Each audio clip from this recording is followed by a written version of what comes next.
Welcome to this introductory video of our online executive assessment course. This will give you an overview of all the things that you'll need to know for this sort of little brother to the GMAT exam. But our course is tailored exclusively to this unique executive assessment. And in this introduction, we'll talk about just how the exam is structured, what the differences are between the in-person and online administrations, as well as what the scoring rubric is and what you'll really need to achieve on this test to make your B-school dreams come true. So let's begin just by talking about the exam structure and policies for the in-person executive assessment. So the exam is always going to be about 90 minutes in duration, with no breaks, and if you're in person, it's going to be proctored at one of the 600 plus Pearson locations globally. That's just where the test is going to be, and of course, if you're in a major metropolitan area, you're more likely to be able to get a test date when you want it with less advance notice. If you're in a more remote location, you'll definitely want to consider looking for your test date a little bit more in advance. Now, there are 3 static 30-minute sections in the in-person executive assessment. They'll be the same for the online assessment as well in a moment. They are always going to go integrated reasoning first, verbal reasoning second, and then quantitative reasoning third. You cannot change the order with the executive assessment as you can with the GMAT, just something to be aware of. You are in person going to be given a 5-page dry erase spiral laminate notepad that you can use for scratch work. And if you run out of room on your little spiral laminate notepad, you're going to have to raise your hand and ask for more. It's just a odd nuance of the exam that, much like if you take the GMAT in person, you can't erase the little whiteboard dry erase marker unless you have a liquid solution to do so. They don't give you the liquid solution, so if you run out of room, just go ahead and ask for more. And if you find yourself running out of room proactively, think about that and try to ask for another notepad in between sections. It's a nice little tip that will help you potentially avoid wasting time waiting for your proctor to come back and give you more room for your scratch work. In person, your official executive assessment score is going to be given to you immediately upon completion. This is not an unofficial score. This is the actual score, and you'll get a printout for you to take with you at most locations. It's policy that they're supposed to give you one. Again, I can't say for everywhere on earth that you'll be able to get a printout of something in the year whatever this is, but you will want to consider this as an official score immediately, and you'll know what your score was as soon as you're done in person. Your score is going to be valid for up to 5 years after your test date and available to report from GMAC up to 10 years. So this exam is definitely something that they want you to get done and basically put behind you in your EMBA, part-time MBA, or potentially full-time MBA admissions process. So you can hold on to this for a long time. Even though the score isn't valid, the fact that they will report it for up to 10 years means that admissions officers may be willing to accept a relatively old EA score in the future if you've got one that's on file. There is a maximum of 2 attempts lifetime for the in-person executive assessment. And this was the case before COVID as well. So these 2 attempts in person are independent of the online attempts. So the attempt count is separated. It's a very unique and strange kind of situation, but you've got 2 chances to take the in-person executive assessment. So don't go sit the exam until you're ready to do so, because you might waste a good attempt.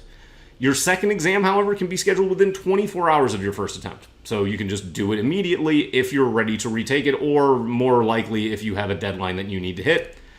And your attempts in the in-person, I cannot stress this enough, do not count towards your online executive assessment attempt count. When they introduced the online executive assessment as a result of the pandemic in 2020, they actually said that they'd keep them separate. So you doubled tacitly the amounts of times that you can take the executive assessment. Previously, you could only take it twice. You could only take it in person. Now you can take it up to 4 times, but you can only take it twice in person and twice online. Just an odd little policy that they have.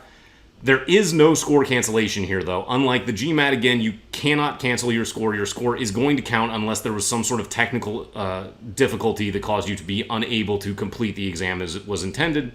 And you can always visit the GMAC website there on the screen for the most current in-person executive assessment policies and information that's available. I would certainly encourage you to do that because these obviously can change at any time, and you'll want to visit that page as part of your registration process because you'll have to go to gmac.com in order to register for the exam anyway. Now, the online executive assessment, it's basically the same, just with some slight policy differences. So you're still going to have a 90-minute exam, no breaks, but it's remote proctored over video screen by Pearson VUE. So you've got somebody over the video camera watching, making sure that you're not doing anything to jeopardize the exam's integrity. It's going to be the same 30-minute sections in the same order: integrated reasoning, then verbal reasoning, then the quantitative reasoning. Never can change it. Those are the orders that you have to go, whether you're in person or online. With the online executive assessment, though, you have two whiteboard note-taking options. There's an online digital whiteboard that you can use to actually type notes out if you would like to. That was the first whiteboard that was available when the exam went digital, but then, due largely to test taker outcry, they introduced the usage of a physical erasable whiteboard. Again, you're going to end up using a little dry erase marker to scribble out your notes on the whiteboard. It's roughly 15 centimeters by 20 centimeters, but again, there's going to be a link here in a moment where you'll have to check and make sure that's still the maximum that they have. And that you'll use, and you'll have to erase it as you go because you're going to have a hard physical whiteboard that you're going to just probably erase for just about every question. You'll use a little eraser or some sort of rag that you show to the proctor that has no sort of cheating materials on it. Now, this is the big difference between the in-person and online executive assessments. The in-person, you get the official score immediately. Online, they can take up to 7 days to vet your exam recording to make sure that you didn't cheat or in any other way jeopardize the integrity of the exam before releasing your score to your online GMAC account.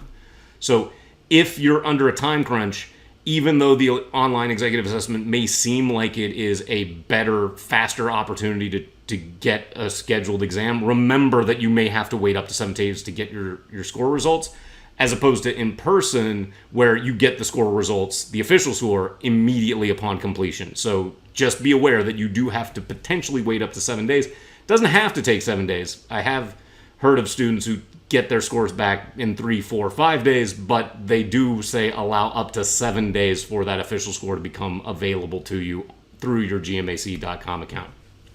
Similar to the in-person exam, scores are going to remain valid for up to 5 years after the test date, still going to be available to report for up to 10 years. So once you take this, once you're happy with your score, you don't have to apply with it for a good long while.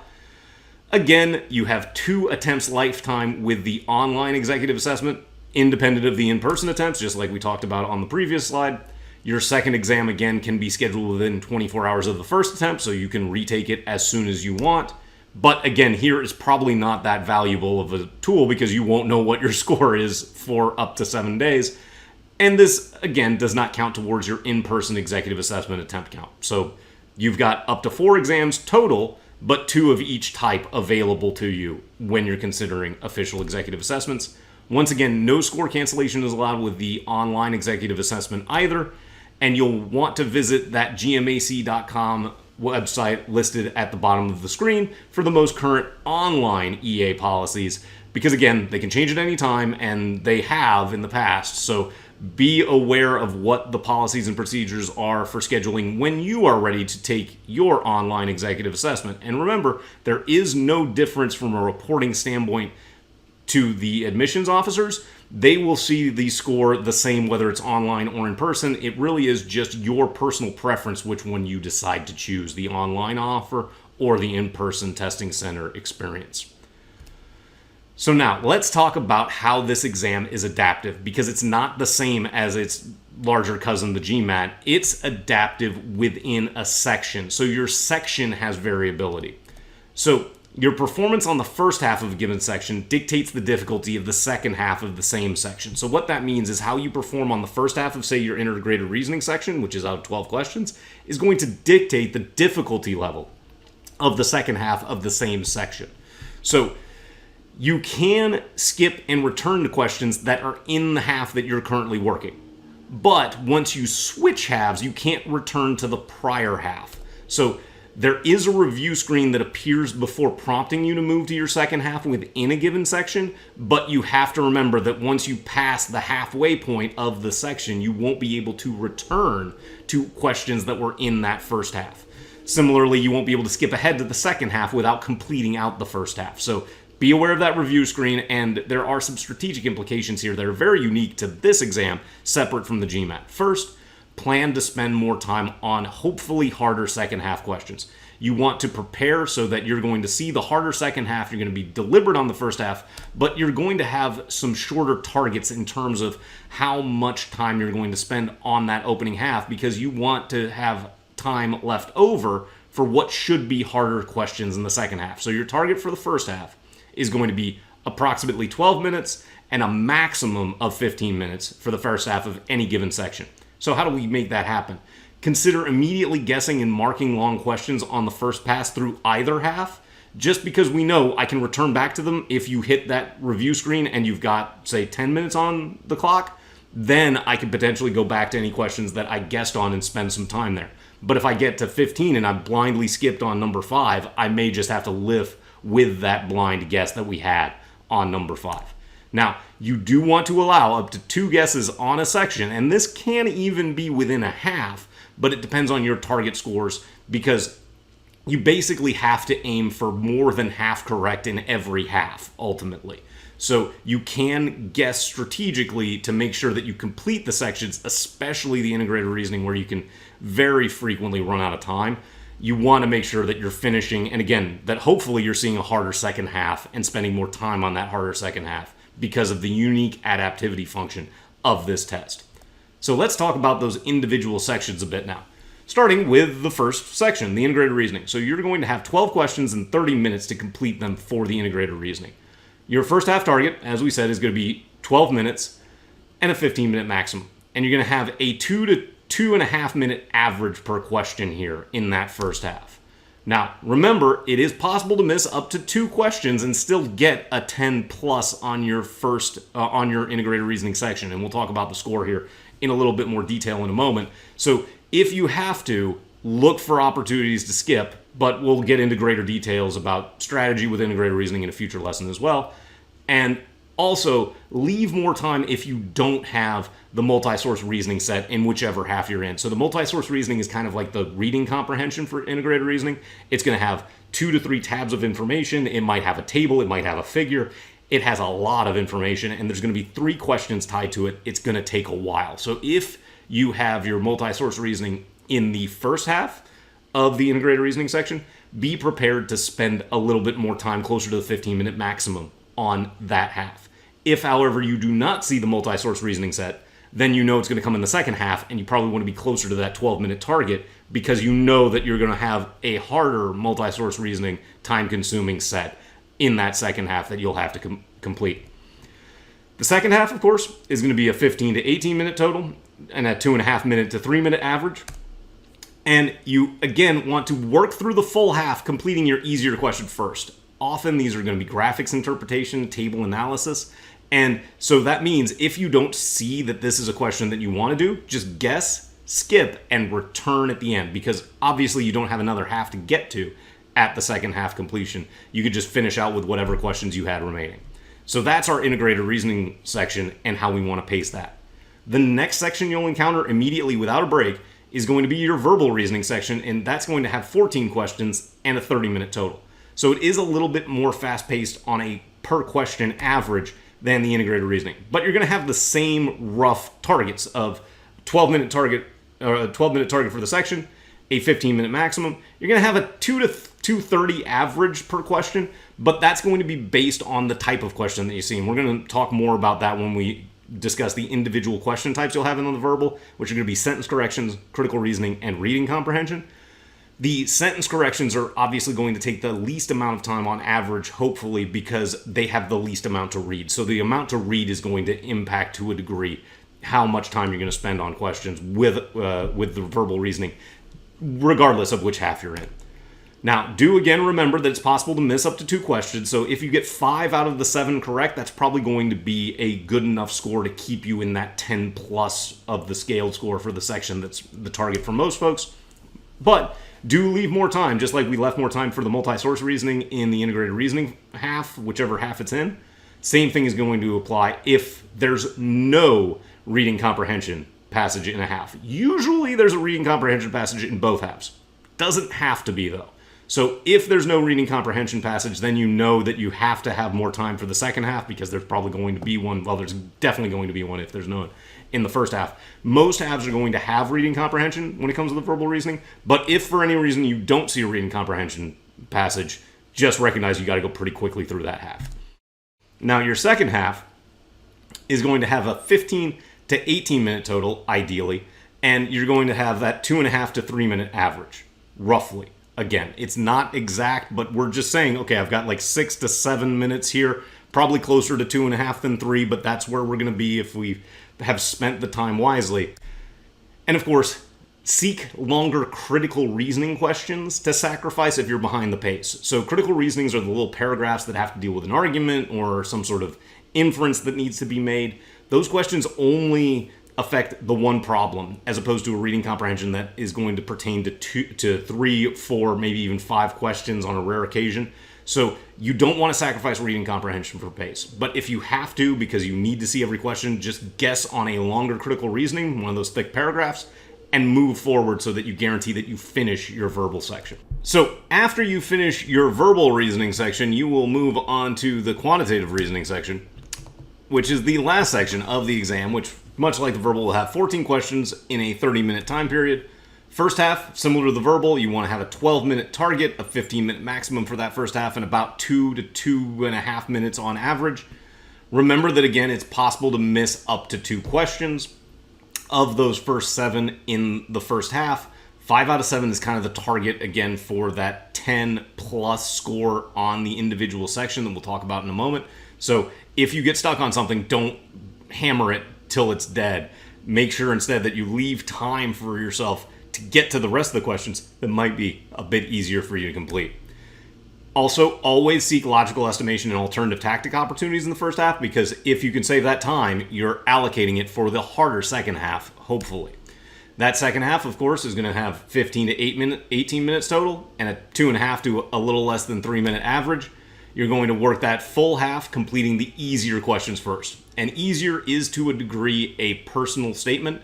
If you're better at the technical algebra, go take out the technical algebra first. If you're better at data sufficiencies, go do the data sufficiencies first. If you're better at problem solving, go do the problem solving first.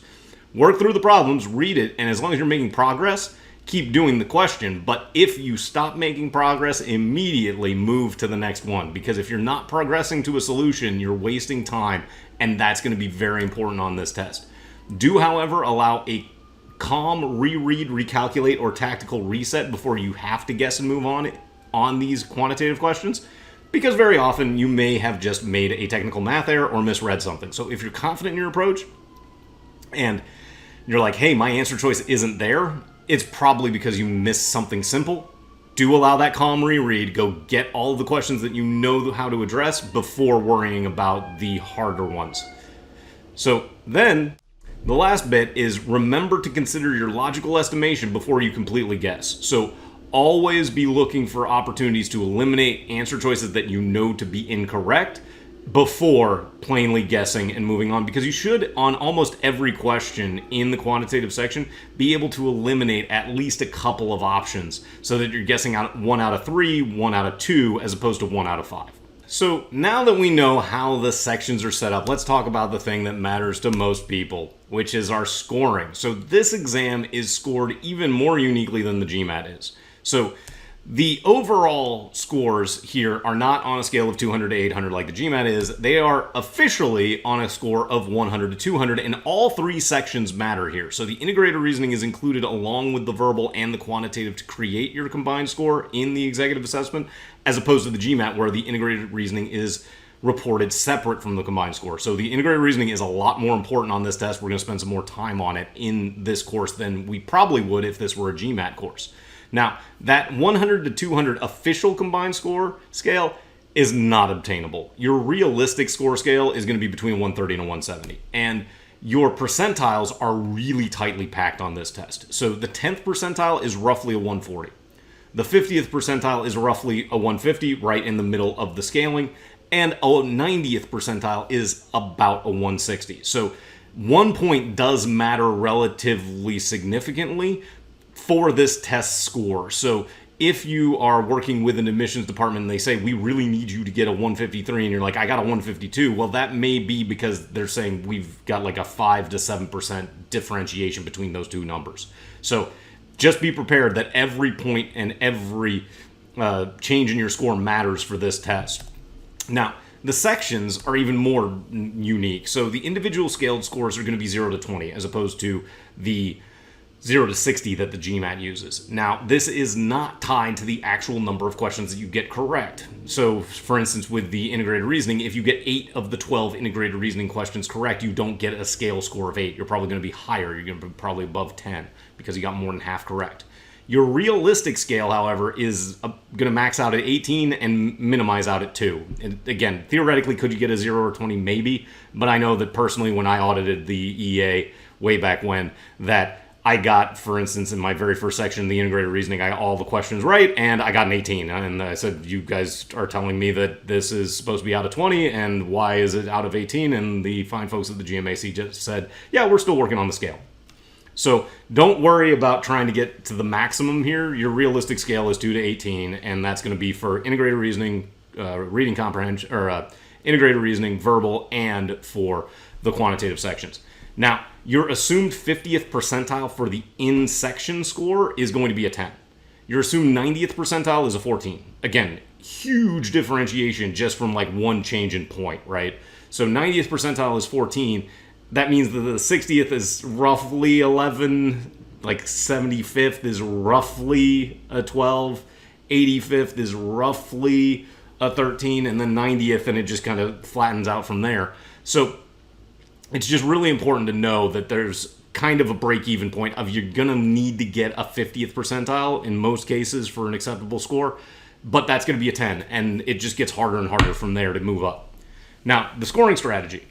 Assume that you need to reach the harder second half for 10 plus in the section, and that's going to be the target for most people. If you have fewer than 3 missed in a section, you're probably going to get to the harder second half. This is going to be almost unequivocally true for the verbal and the quantitative sections. The integrated reasoning, it's a miss 1 or 2 situation. It depends on just like how everybody else is doing. So don't worry about it too much, but understand that your target for all 3 sections is I have to get 2 or fewer wrong on that first section to get to the harder second half. If you miss 3 to 4 in the section, you're probably getting the average second half. And if you miss 5 or more, you're probably getting the easier second half, and you're probably getting closer to that 10th percentile score of a 140 overall, as opposed to your target of at least a 150 and aiming towards reaching that 160. So our broad score targets, again, just overall understanding the students I've worked with, the institutions that they've been accepted to, most programs are not going to tell you a whole lot. So you'll reach out to programs and say, what do you need for an executive assessment score? And they'll probably say something to the effect of, as good as you can get. But then you'll submit a score and you'll submit a 147 and they'll go, yeah, we actually need you to get a 152 or a 153. And then that's when there's a little bit more information that's forthcoming. But here's generally what the guidance is. The minimum for consideration at most high caliber EMBA and part-time MBA programs that accept the executive assessment is going to be a 145. A 155 is probably going to be sufficient with very few exceptions, and a 160 is absolutely going to be sufficient for this exam for any admissions use that you might have. It is just the case that the EA is supposed to be a more attainable endeavor than the GMAT, so it's supposed to take you less time to prep. That's why this course is shorter than your average GMAT course.